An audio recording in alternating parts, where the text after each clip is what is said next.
that you were throwing the frying pan. Kind of felt good. Cathartic. An expression of, oh, I'm so mad, I'm going to throw this. Urgh! But then what are you left with? A broken frying pan and a chip off of your countertop. Doesn't solve a thing. Rioting is that on a grand scale. It's immediate emotional catharsis, born perhaps of completely justifiable frustration, but solves nothing. Makes things worse in the end. Never thought I'd be doing this, ever. Ever. Dan Quayle. Let's go back to the 80s for a second. Or even the 90s, rather. Who, hey, what's today, Funkhouser? What's today's date? April 29th. Ooh, what happened on April 29th? There was a riot in the street. Yeah. Wow. I got a new guitar that you're Cyclical hearing things. today. Hey. Yeah. Since that day, my living room's been much more comfortable. April 29th, 1992, there was a riot on the street. Tell me, where were you? While you were home watching your TV, I was participating in some anarchy. As so succinctly chronicled by the late, great Bradley Noel of Sublime. But Dan Quayle, of all people, had this to say about April 29th, 1992. He said, when I have been asked during these last 2 weeks, who caused the riots and the killing in L.A., my answer has been direct and simple. Who is to blame for the riots? The rioters are to blame. Who is to blame for the killings? The killers are to blame. Strange words of wisdom from one of the most laughable figures in American political history, Dan Quayle.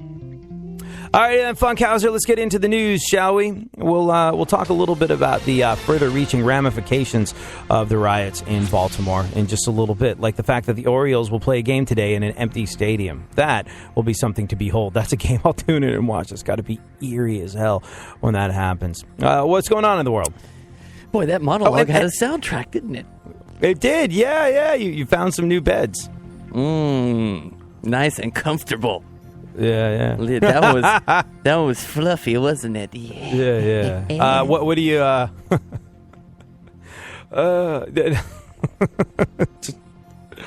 just wonder. I wonder. You know, those questions you have, like, is it racist that we just? Let me switch this around. Is it racist that you, Funkhouser, use the blues? Listen, it's just time. As background music as a white guy talks about I didn't know. Race riots. I didn't know you were monologuing about that. I just wanted to hear the blues, man. Today's a rough day for everybody. We're just going to blues it out there. God. All the valid, pertinent social commentary the show has made up to this point, I think, just got flushed down the toilet. But, you know, that's kind of what we do around here. Hey, he made some valid, cogent points. Quick, fart joke. I found some really fun. I found a really fun hard drive that I'll be playing with over time. Of it came that. Excellent. Good stuff. How are you doing today? I'm all right. Things are good. Traffic is pretty heavy today for some reason. So everybody be safe out there. I wonder if traffic's going to start getting jacked up all over America because of, like, protesters protesting whatever they're protesting de facto by association in Baltimore. I don't know how that's going to work, but usually when you get one of these things, more of these things spring up all over the country, and then bottom line is you wind up losing you wind up losing the point of the message just because you're like, ugh, look at these people. Their pesky observance of human rights is making me late for my meeting, and I won't have it. Get a job, hippie. It's all it achieves when people protest in the streets. I'm sorry that's the case, but it is the case. I wish it wasn't, but this is what people think when you take to the streets to protest things. It inconveniences me and makes me kind of despise your cause. So there's got to be a better way of doing it. Yep, that's what I think. We're having Concept 7-1. We're having buy a what now? Just buy a Facebook app. Buy a Facebook post for like 5 cents. That's better than going outside and going, hey, everybody, I have something to say. Yeah, and you'll reach way more people on that. Just have your personal revolution involve giving Zuckerberg some money. So I can click hide. Yeah. Alrighty then. We have Concept 714 coming on the show tomorrow, right? Yeah, wake the flock up. Wake the Flock Up, Concept 714, who we heard, we recapped his last visit. Super awesome times. He does a really, really cool independent podcast, independent hip-hop podcast, interviews some of my favorite rappers ever. And that's actually how I found him on Wax's Twitter feed. He was like, here's an interview I did on Wake the Flock Up with Concept 714. And I was like, I like Wax interviews. Let me take a listen. And Concept 714, great interviewer. Like, just really, really good at sitting down and doing long-form conversational style interviews with some incredible rappers and really getting into their creative process and really good on the air, too. So we look forward to having him back. Yeah, and I hear rumor has it, he's working on a little piece of audio for the show that he'll bring in with him tomorrow. Yeah. Nice. We like that. That's really cool. I met some, it was so funny because some people came into the studio here that are part of... There's, if you are an indie hip-hop fan the way I am, there's a very good chance that you've spent some time on the YouTubes watching this thing called the Cypher Effect, which is sort of like a great way of showcasing independent rappers and has some real talent on it. But some of the people from the Cypher Effect came in to the studio the other day, and I was talking. I was like, oh, Concept 714 was on our show. He's this guy. Have you ever heard of him? And they're like, yeah, that's our boy. So I was really excited. Oh, that's cool. I think Concept 714 is just, like, for me, he was a discovery. I think for everybody else in that world, it's like, well, yeah, of course, wake the flock up. Duh. Like, we're kind of late to the party on this one. So I'm happy we get to catch up with him. Hopefully it won't take him 3 hours to get here like it did last time. He's in the Orange County, so it's kind of hard. I felt so bad about that. That sucks. Normal day in L.A. Yeah. And this is why the protesters just get on your nerves. It's like, I already spent 3 hours commuting, and now I have to spend 4. Bite me. Seriously. This is why the North Koreans hate us. Right? Because of our traffic jams? Yes. And many, many other things, I hear. Well, yeah. No, I would probably say that they were thrilled about the traffic jams. Like, haha, stupid indolent Americans. Look at them wasting time in their cars going to their jobs. It would be easier if everybody was made to walk like they are here. That's my best Kim Jong impersonation. Anyways, it's kind of a maniacal chuckle, right? See if you can picture his face with this sound coming out of it. All right, what is going on in the news? Bruce Jenner says he's ready to be more public about his transition. Right, because, up until now, he's been so coy and so discreet about the whole thing. Actually, remember yesterday we were talking about this, and he didn't want to talk about it, and you can learn more about how he doesn't want to talk about it in his 8-part docuseries on E! I'm like the Nostradamus of Kardashians because that's actually happening now. There's a documentary series on E! That's happening about Bruce Jenner's transition. Mm-hmm. Yep. That's my new name there, Bruce Kardashian. Mm. I really... I really have to say, like, what he's doing by speaking out about his experience and helping bridge that gap of understanding is an incredibly valuable thing. Because the rate of suicide attempts in that community, 40%, which is so far above the national average of 5%. And while he's doing something very valuable, I still think he's kind of a scummy person. But he used it to write a book that made the world a better place. Bethany Hamilton lost an arm surfing in a shark attack, and what she had to overcome was crazy in the aftermath. Nobody would have blamed her for taking a different path, but she's pro surfing now, so what do you think of that?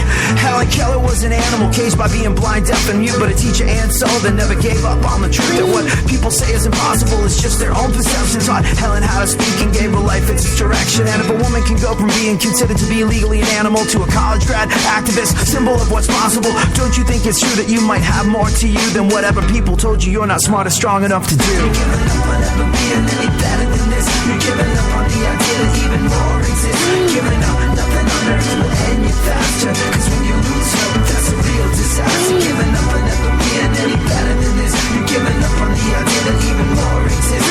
Giving up, nothing on earth will end you faster, cause when you lose hope, that's a real disaster.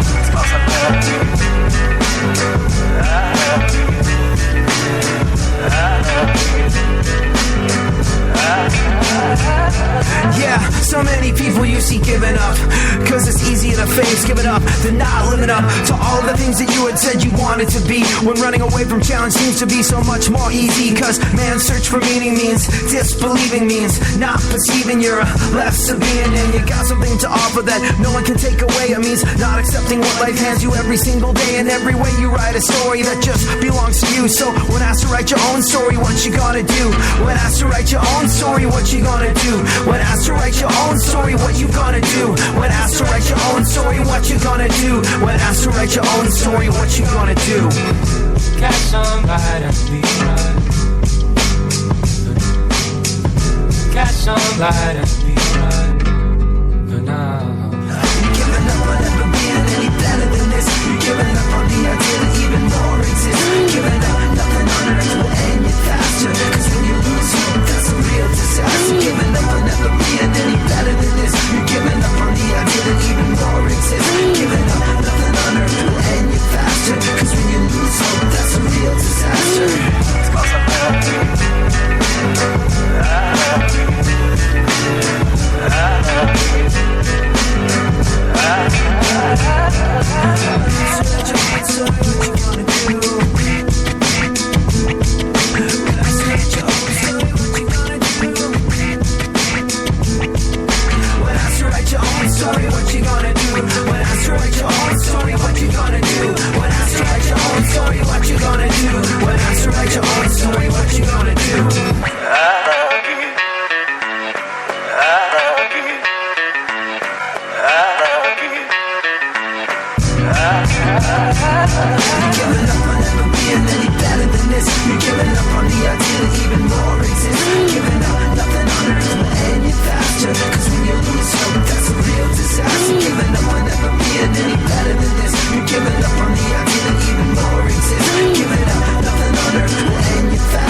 disaster.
Keep listening to iHeartRadio for more Mike Rutherford and all your favorite artists.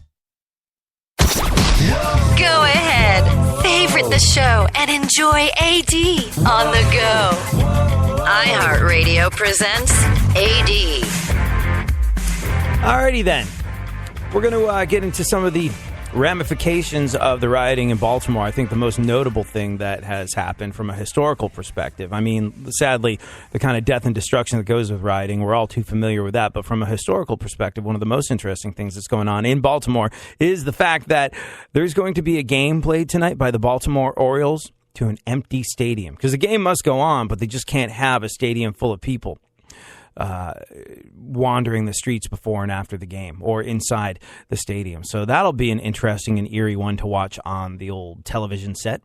Yep, we'll talk about that in just a little bit. Also, Funkhouser and I both had surgical experiences when getting our wisdom teeth removed. Mine involved a hot nurse and my butt and something going